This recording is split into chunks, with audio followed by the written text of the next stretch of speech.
रात होते ही mummy papa के कमरे से चिल्लाने की आवाजें आने लगती थी। एक बार मैंने सोचा कि मैं जाकर देखती हूँ कि वे दोनों किस बात पर लड़ रहे हैं। मम्मी पापा का कमरा मेरे कमरे के बगल में था और मेरे कमरे में खिड़की लगी हुई थी जो सीधा उन दोनों के कमरे में खुलती थी। वो खिड़की ज्यादा पुरानी तो नहीं, पर उसमें 2-3 छेद हो गए थे। मैं उन्हीं छेदों से अंदर की तरफ झांकने लगी तो देखा कि पापा मम्मी से कुछ करने के लिए कह रहे हैं, पर मम्मी मना कर रही थी। अचानक पापा ने मम्मी को कुछ ऐसा दिखाया जिससे वह मना नहीं कर पाई और पापा का साथ देने लगी। उन दोनों को ऐसे देख मेरे भी खुजली शुरू हुई और हाथों का सहारा लेते हुए मैंने अपनी खुजली शांत की। पर ऐसा करते हुए पापा ने मुझे देख लिया था। अगले दिन मौका पाकर उन्होंने अपने औजार से मेरी चीखें निकाल दी और रात भर मुझे। हेलो दोस्तों, आज की इस रोमांचक कहानी में आप सभी का स्वागत है। मेरा नाम निशा है और मैं मुंबई शहर की रहने वाली हूँ। मुंबई में हमारा एक आलीशान घर बना हुआ है जहाँ मैं अपने मम्मी पापा और दादी दादाजी के साथ रहती हूँ। मैं अपने माँ बाप की इकलौती औलाद हूँ, इसलिए मुझे बहुत नाजों से पाला गया है। मेरे मम्मी पापा ने बचपन से ही मेरी हर जायज और नाजायज मांग को पूरा किया है, इसीलिए आप मुझे उनकी बिगड़ी हुई औलाद बोल सकते हैं। मेरी उम्र 16 साल की है, लेकिन मेरा शरीर देखकर कोई यकीन नहीं करेगा कि मैं इतनी कम उम्र की कमसिन लड़की हूँ, क्योंकि मेरा बदन बिल्कुल एक 25 साल की लड़की की तरह हो चुका है। और इसकी वजह मैं खुद ही हूँ। मुझे लेट नाइट पार्टी करने की आदत थी और यही वजह है कि 15 साल की उम्र से ही मुझे वह सब आनंद लेने की आदत पड़ गई थी। जैसा कि मैंने आपको पहले ही बताया था कि मेरा घर बहुत आलीशान है, जिसमें 5-6 कमरे हैं।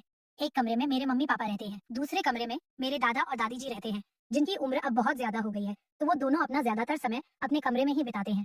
तीसरे और सबसे सुंदर कमरे में मैं रहती हूँ। बाकी के कमरे खाली पड़े रहते हैं या जब भी कोई मेहमान आता है तो उनके लिए तैयार कर दिए जाते हैं।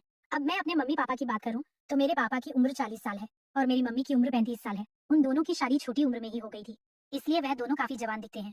मेरे पापा एक बहुत बड़े बिजनेसमैन हैं, जिनका ज्यादातर समय अपने काम में ही निकल जाता है।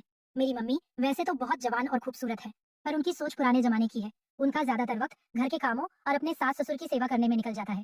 जितना मैंने अपने मम्मी पापा के रिश्ते को समझ पाया है, उससे एक बात साफ पता चलती है कि मेरी मम्मी मेरे पापा को समय ही नहीं दे पाती है। वो उनकी सारी जरूरतें पूरी नहीं कर पाती है और यही वजह है कि उन दोनों के बीच अक्सर लड़ाई होती है। एक रात की बात है कि हम सब खाना खाकर सोने के लिए अपने अपने रूम में चले गए थे कि तभी अचानक से मुझे मेरे मम्मी पापा के कमरे से लड़ाई की आवाजें आने लगी। उनका कमरा मेरे कमरे के पास ही था, इसलिए मुझे साफ साफ सुनाई दे रहा था और ये लड़ाई बढ़ती ही जा रही थी। दोस्तों, ऐसा नहीं था कि आज वो पहली बार लड़ाई कर रहे थे, लेकिन मैं फिर भी जानना चाहती थी कि आज किस बात के लिए लड़ाई हो रही है। पहले तो मैंने सोचा कि मैं सीधा मम्मी पापा से जाकर पूछूं, लेकिन फिर बाद में मुझे लगा कि वह दोनों मेरे सामने शर्मिंदा हो जाएंगे, इसीलिए मैंने पूछना उचित नहीं समझा। लेकिन फिर भी मेरे मन में वजह जानने की इच्छा तेज होती गई और जब मुझसे नहीं रहा गया तो मैंने उठकर देखने की कोशिश की। मेरे रूम में एक खिड़की थी जो मम्मी पापा के कमरे में ही खुलती थी। वो खिड़की ज्यादा पुरानी तो नहीं थी, लेकिन फिर भी उसमें 2-3 जगह छेद हो गए थे। अब मैं उसी छेद से उनके कमरे में देखने की कोशिश कर रही थी। पहले तो मुझे कुछ नजर नहीं आया, फिर मैंने अपने कमरे की लाइट बंद कर दी और दोबारा से अपनी आंखें खिड़की के छेद पर टिका दी। अंदर का नजारा देखते ही मेरे पूरे शरीर में करंट दौड़ गया। मैंने आज से पहले उन दोनों को इस तरह कभी नहीं देखा था। मेरे पापा मेरी मम्मी को कुछ करने के लिए कह रहे थे, लेकिन मम्मी उन्हें बार बार मना कर रही थी। अब मेरी नजर तो बस वहीं टिक गई थी और मैं चाहकर भी वहां से अपनी नजर नहीं हटा पा रही थी। अब वह दोनों कुछ बातें कर रहे थे, लेकिन मेरा ध्यान तो कहीं और ही था। मेरा दिल जोर जोर से धड़क रहा था। थोड़ी देर बाद पापा ने मम्मी को एक चीज दिखाई, जिसे देखकर पहले तो मम्मी गुस्सा हुई और फिर शर्म से अपनी नजरें झुका ली। अब उन्हें भी कुछ महसूस होने लगा था और फिर उन्होंने इशारे से पापा को अपने पास बुलाया। फिर मेरे पापा और मम्मी कुछ वक्त वैसे ही रहे, जैसे एक पति पत्नी रहते हैं। लगभग 1 से 2 घंटे के बाद मम्मी ने अपने आप को ठीक किया और लाइट बंद करके सोने के लिए लेट गई। अब उनके कमरे में बिल्कुल अंधेरा होने की वजह से मुझे कुछ नहीं दिख रहा था, तो मैं भी अपने बिस्तर पर जाकर लेट गई। इतना सब कुछ देख लेने के बाद मुझे नींद नहीं आ रही थी। मेरी आंखों के सामने वही सब चल रहा था जो कुछ देर पहले मैंने देखा था। मैं सोच रही थी कि काश मेरे पास भी कोई ऐसा होता जो मुझे भी इसी तरह अपने प्यार में डुबा देता। यही सब सोचते सोचते मेरे भी खुजली होने लगी। फिर मैंने पहली बार अपने हाथों का सहारा लिया, क्योंकि इस समय खुजली मिटाने वाला कोई मिलता भी नहीं। पर उस वक्त मुझे ऐसा लगा जैसे कोई मुझे खुजली करते वक्त देख रहा था। मैंने उस बात पर ज्यादा ध्यान नहीं दिया और अपने पुराने किस्सों के बारे में सोचते सोचते मैंने आधा घंटे खुजली की और जब थक के चूर हो गई तो बिना पेंट पहने सो गई। अगली सुबह मम्मी ने आवाज लगाई, निशा बेटा उठो, सुबह के 7 बज चुके हैं, आज कॉलेज नहीं जाना है क्या? उनकी आवाज सुनकर अचानक से मेरी आंख खुली और मैं सीधा उठकर वॉशरूम चली गई। तो फिर से मेरी आंखों के सामने वही नजारा आने लगा। वो सब सोचते ही खुजली शुरू हो जाती। इस बार मैंने हैंड शावर की मदद से खुजली शांत की और फिर मुझे अच्छा महसूस हुआ। खैर, जैसे तैसे करके मैं कॉलेज जाने के लिए तैयार हुई और ड्रेस पहनकर बाहर आई तो डाइनिंग टेबल पर मेरा पापा से सामना हुआ। मैं रोज सुबह पापा को गुड मॉर्निंग विश करती थी, तो उस दिन भी मैंने पापा को उसी तरह विश किया और उनकी बगल वाली कुर्सी पर बैठकर नाश्ता करने लगी। थोड़ी देर में मेरे कॉलेज की बस आने वाली थी, इसलिए मैंने जल्दी से नाश्ता किया और बाहर आकर खड़ी हो गई। पर आज मेरा पापा को छोड़ के जाने का मन नहीं कर रहा था। कुछ सोच के मैं घर के अंदर आई और बहाना बनाया कि मेरे कॉलेज की बस निकल चुकी है। जब भी मेरी बस छूट जाती थी तो पापा ही मुझे स्कूल छोड़ने जाया करते थे। मेरी बात सुनकर मम्मी बोली, निशा अपने पापा से कह दो, वो तुम्हें स्कूल छोड़ आएंगे। मैं खुशी खुशी पापा के कमरे में गई और उनसे सारी बात बताई तो वो मुझे कॉलेज छोड़ने के लिए राजी हो गए। मैंने कहा, पापा जल्दी तैयार हो जाओ, मैं लेट हो रही हूँ। तो पापा बोले, तुम स्कूटी निकालो, तब तक मैं शर्ट पहन के आता हूँ। मैंने जल्दी से स्कूटी निकाली और बाहर खड़ी होकर पापा का इंतजार करने लगी। पापा अक्सर मुझे कार से कॉलेज छोड़ने जाते थे, लेकिन उस दिन मेरे कहने पर वो मुझे स्कूटी से लेकर जा रहे। दोस्तों, यहाँ तक तो मेरा प्लान सफल रहा था, लेकिन आगे के प्लान में थोड़ा खतरा था। पर मुझे यकीन था कि किसी तरह वो भी सफल हो जाएगा। मैं उनके पीछे बैठ गई और फिर हम कॉलेज की तरफ चल दिए। मेरा कॉलेज घर से लगभग 10 किलोमीटर दूर था। घर से कॉलेज के बीच का रास्ता लंबा था और सुबह का वक्त था, तो रोड पूरी तरह सुनसान थी। जब हम घर से 5 किलोमीटर दूर निकल आए, तो मैंने पापा से कहा, पापा अब स्कूटी में चलाऊंगी, रोड भी सुनसान है, तो एक्सीडेंट का खतरा भी नहीं है। तो पापा ने परेशान होकर कहा, हाँ ठीक है, लेकिन हैंडल मैं ही पकड़ूंगा। अब मुझे मेरा प्लान कामयाब होता दिख रहा था। मैंने उनकी बात पर सहमति जता दी। पापा ने गाड़ी साइड में रोककर मुझे अपने आगे बैठाया और मेरी बगल में से अपने दोनों हाथ डालकर हैंडल पकड़ा और धीरे धीरे स्कूटी चलाने लगे। लेकिन अब मेरा ध्यान स्कूटी चलाने पर नहीं था, क्योंकि मेरा इरादा तो कुछ और ही था। इसी तरह मस्ती करते करते मैं कॉलेज पहुंच गई और कॉलेज में पहुंचते ही मैंने फिर से पापा को विश किया। मेरी इन सब हरकतों को देखकर पापा अब थोड़ा सा परेशान हो गए थे, क्योंकि इससे पहले मैंने आज तक ऐसी कोई हरकत नहीं की थी। मुझे कॉलेज छोड़कर पापा वापस घर की तरफ चले गए। कॉलेज में आने के बाद भी मेरे दिमाग में वही सब घूम रहा था। अब मेरा दिल कर रहा था कि मैं पापा के साथ गाड़ी पर ही बैठी रहूं। अब पता नहीं मुझे क्या हो गया था, ऐसा कौन सा तूफान मेरे अंदर उठ रहा था कि मैं अपने पापा के ही साथ ऐसा सब कुछ करने के लिए सोचने लगी थी। खैर, अब आगे बढ़ते हैं।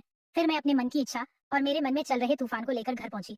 उस वक्त लगभग 2 बज रहे थे और घर में दादा दादी के अलावा कोई नहीं था। मम्मी कहीं गई हुई थी और पापा अपने ऑफिस में थे। कॉलेज से आने के बाद मैं वॉशरूम चली गई और फ्रेश होकर बाहर निकली। मैं बहुत थक चुकी थी, इसलिए चुपचाप बेड पर लेट गई और कब मेरी आंख लग गई मुझे पता ही नहीं चला। जब मेरी आंख खुली तो शाम के 5 बज रहे थे।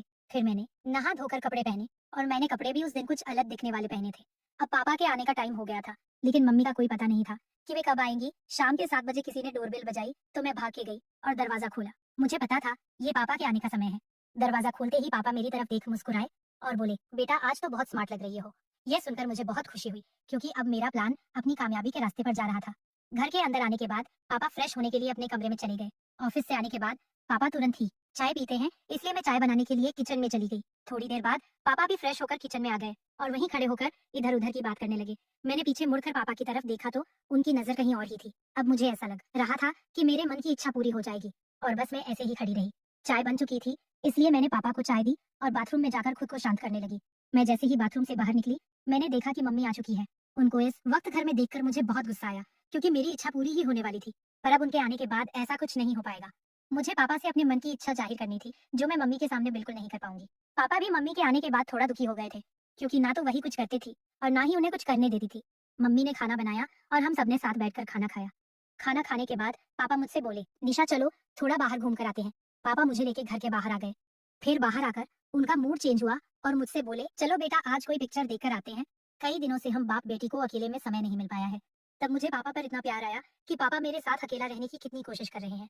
खैर, फिर हम स्कूटी पर सवार होकर एक सिनेमा हॉल में पहुंच गए और रास्ते में ही मम्मी को फोन कर दिया कि हम दोनों पिक्चर देखने जा रहे हैं। सिनेमा हॉल में कोई पुरानी मूवी लगी होने की वजह से ज्यादा भीड़ नहीं थी। पूरे हॉल में लगभग 50 से 60 लोग ही मौजूद थे। अब मुझे पापा की समझदारी देख बहुत खुशी हुई। वह चाहते तो कोई नई मूवी देखने भी जा सकते थे, पर वहाँ बहुत भीड़ होती और हम दोनों को अच्छा वक्त नहीं मिल पाता। पापा ने सबसे महंगे टिकट लिए और फिर हम लोग बालकनी में जाकर बैठ गए। उस समय सब मेरे हिसाब से ही हो रहा था। बालकनी में हमारे अलावा एक पति पत्नी का जोड़ा बैठा हुआ था और वह भी आगे की सीटों पर बैठा हुआ था।